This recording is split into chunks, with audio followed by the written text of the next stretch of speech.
Que a graça, a paz, a misericórdia e o amor do nosso Pai Celestial estejam sobre nós. Em nome de Jesus, que assim seja. O texto para a reflexão de hoje está no livro de Salmos, capítulo 14, verso 1. Está escrito: diz o insensato no seu coração, não há Deus. Insensato é uma pessoa que pratica insensatez, que por sua vez significa falta de ponderação, falta de bom senso. Desta maneira, afirmar categoricamente que Deus não existe é no mínimo falta de ponderação e de bom senso. Devemos considerar que a existência de Deus não pode ser uma questão científica, porque a ciência tem os seus limites. A ciência não é capaz de pegar Deus, levar para um laboratório e testá-lo e analisá-lo pelo método científico. A ciência não é capaz, pelo método científico, da observação, da análise, da experimentação e da comprovação, de fato, provar que Deus existe ou provar que ele não existe. Ou seja, cientificamente não é possível provar nem a existência de Deus, nem a sua não existência. Então a ciência não pode ser um critério para acreditarmos na existência de Deus. O insensato diz em seu coração que não há Deus, porque é sua convicção. E como convicção, é uma convicção de fé, baseada numa fé cega de que Deus não existe.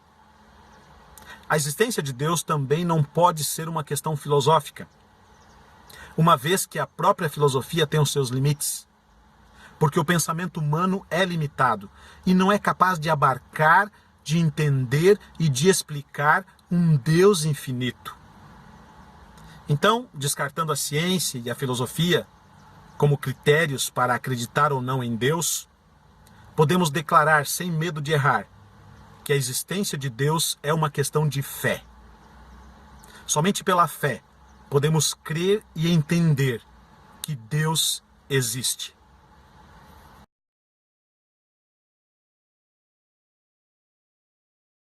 Sendo assim, se a existência de Deus é uma questão de fé e não uma questão científica ou filosófica, tanto o crente quanto o ateu não podem provar nada sobre Deus.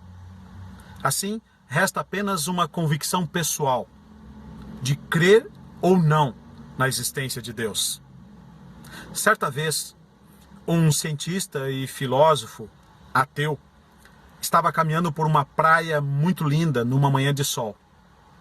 Aquele homem estava admirando a natureza e pensando consigo mesmo: se tão somente eu pudesse entender Deus ou pudesse explicá-lo, eu acreditaria nele. De repente, aquele homem se deparou com uma cena. Ele viu um garotinho de uns 3 aninhos de idade que brincava na praia. Aquele menino havia feito um buraco com as suas mãozinhas na areia seca. Com seu baldinho, ele corria até o mar, pegava a água, voltava no buraco que havia feito e derramava toda a água que havia colhido em seu baldinho dentro do buraco na areia seca. Aquele menino fez isso várias vezes. Corria no mar, pegava a água e derramava dentro do buraco. E aquele homem ficou observando e notou que havia uma certa decepção e um certo desapontamento no semblante daquele garoto toda vez que ele despejava a água do mar dentro do buraco na areia que ele havia feito. O menino fez isso várias vezes. E aquele homem não se conteve. Interrompeu a brincadeira do garoto e perguntou: "Ei, menino, o que você está fazendo de fato?" Aquele garotinho, na sua inocência infantil, deixou cair o seu baldinho na areia, estendeu um dos seus bracinhos em direção ao mar e disse: "Ah, eu quero pegar toda aquela água e colocar aqui dentro desse buraco que eu fiz na areia." Naquele exato momento, aquele cientista ateu, percebeu que era exatamente isso que ele estava tentando fazer com Deus.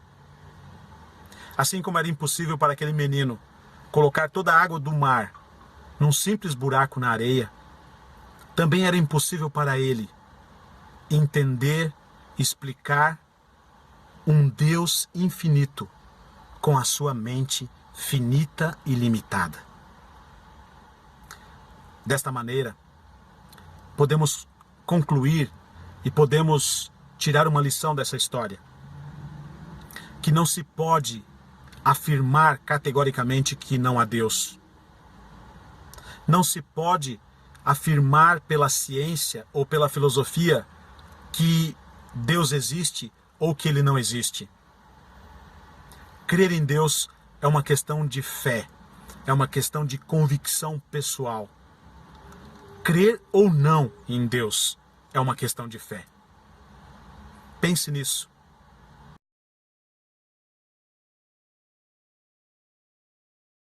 Desta maneira, acreditar ou não em Deus é uma questão de fé. Considerando que tanto o ateu quanto o crente não podem provar absolutamente nada sobre Deus, e considerando ainda que a existência de Deus não é uma questão científica ou filosófica, podemos estabelecer então duas possibilidades. A primeira é a de que de fato Deus não exista, e a segunda é a de que de fato Deus existe. Para sermos justos e razoáveis e usarmos o princípio do bom senso e da ponderação, vamos dar a cada uma dessas possibilidades 50% de estarem certas. Ou seja, vamos dar 50% de chance para o ateu de ele estar certo em suas convicções de fé de que Deus não existe. Mas vamos dar também 50% de chance para o crente de ele estar certo em suas convicções de fé de que Deus existe.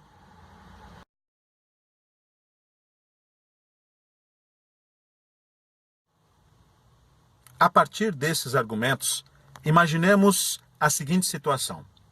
Dois homens nasceram aqui nesse mundo no mesmo dia e viveram aqui 80 anos de vida e morreram no mesmo dia.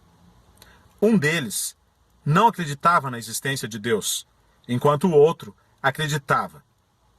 Tanto o ateu quanto o crente viveram aqui sem nunca poderem provar absolutamente nada sobre Deus. O ateu nunca pôde provar de fato que Deus não existe. E o crente nunca pôde provar de fato que Deus existe. Assim, ambos, sem poderem provar absolutamente nada sobre Deus do ponto de vista científico ou filosófico, escolheram onde depositariam a sua fé. O ateu escolheu depositar a sua fé na crença de que não há Deus, enquanto o crente escolheu depositar a sua fé na crença de que há um Deus no céu que nos ama e tem um plano de salvação para cada um de nós. O ateu, como resultado da sua crença de que não há Deus, viveu aqui neste mundo acreditando que a sua vida era o resultado do acaso e que não tinha um propósito divino. Também acreditava que após a sua morte não haveria nenhum tipo de recompensa, apenas um niilismo, um deixar de ser, um deixar de existir e ponto final.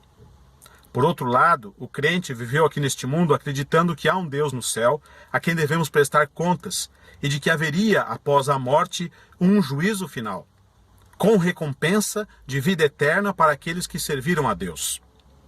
Desta maneira, o crente viveu aqui durante 80 anos de vida acreditando que a sua vida tinha um propósito divino e acreditando numa esperança, a esperança da vida eterna por meio da fé em Jesus, que seria dada a ele por ocasião da segunda vinda de Cristo em poder, glória e majestade.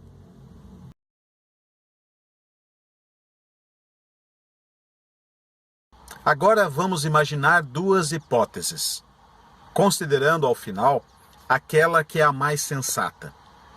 A primeira hipótese é a de que o ateu pudesse estar certo em suas convicções e que após a sua morte, Deus de fato não existisse. Então o crente teria vivido aqui acreditando numa mentira. A pergunta que temos que fazer é: o que o crente perderia com isso? Ou seja, o que o crente que viveu durante toda a sua vida acreditando na existência de Deus perderia após a sua morte se o ateu estivesse certo?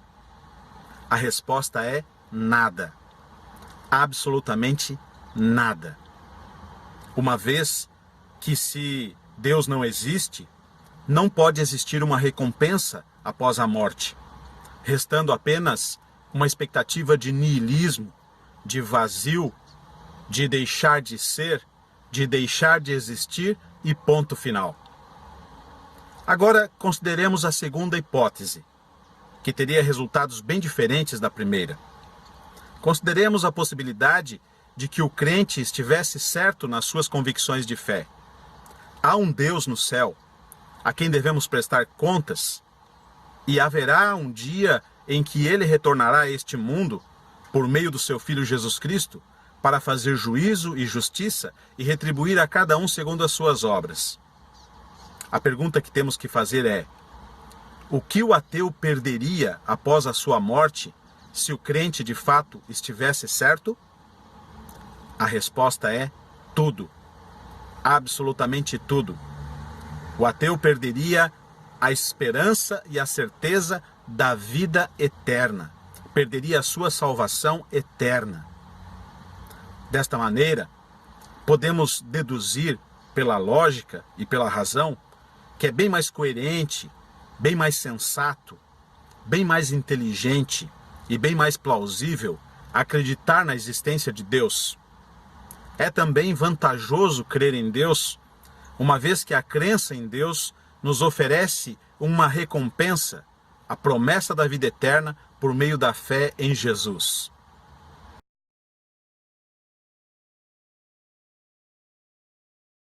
Negar a existência de Deus é negar que Jesus é o Criador de todas as coisas.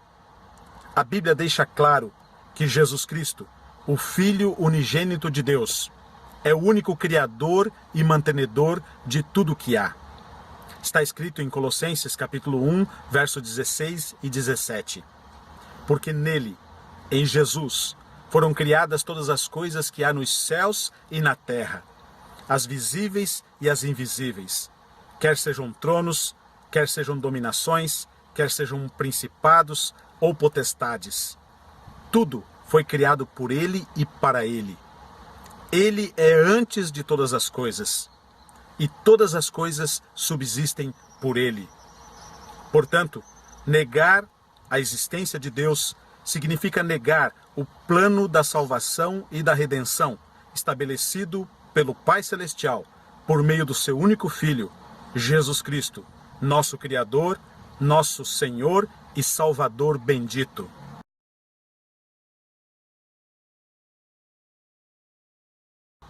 Também devemos considerar que a nossa existência depende da existência de Deus.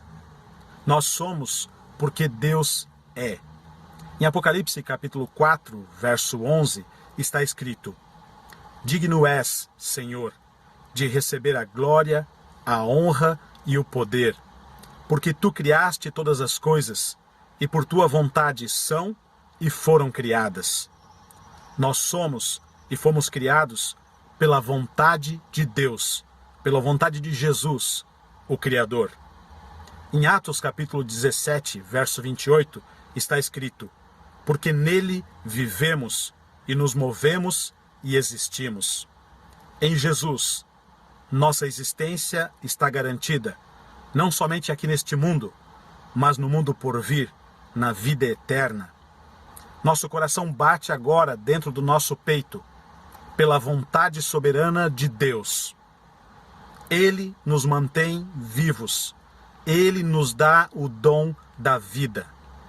É graças à sua bondade, misericórdia e graça que Jesus nos concede o dom da vida neste mundo e nos promete o dom da vida eterna no seu reino de glória e luz.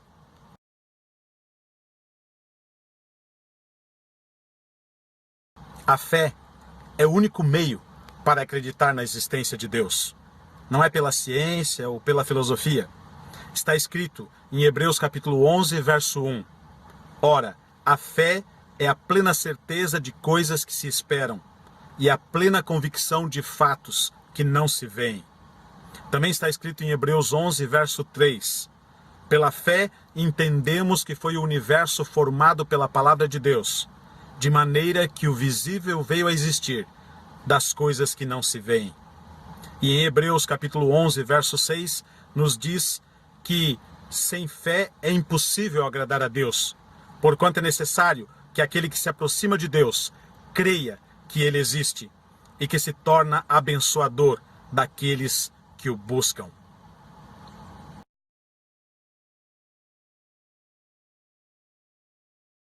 No texto de Salmos, capítulo 14, verso 1, o insensato diz em seu coração: não há Deus. Jesus profetizou que antes da sua segunda vinda a este mundo, em poder, glória e majestade, o ateísmo seria uma característica dos habitantes da terra. Está escrito em Lucas, capítulo 18, verso 8. Jesus disse: quando vier o Filho do Homem, porventura achará fé na terra?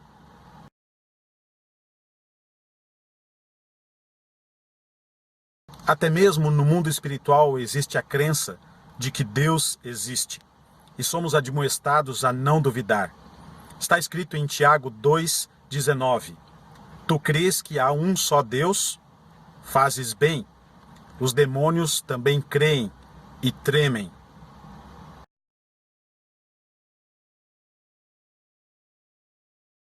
Desta maneira, somos admoestados a não viver neste mundo como se Deus não existisse.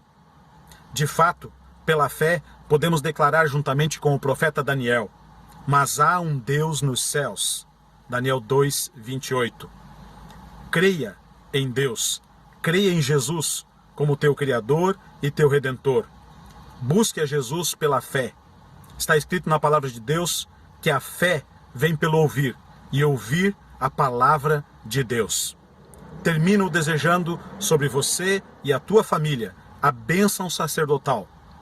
Que o Senhor te abençoe e te guarde. Que o Senhor faça resplandecer o seu rosto sobre ti e tenha misericórdia de ti. Que o Senhor sobre ti levante o seu rosto e te dê a paz. Em nome de Jesus. Amém.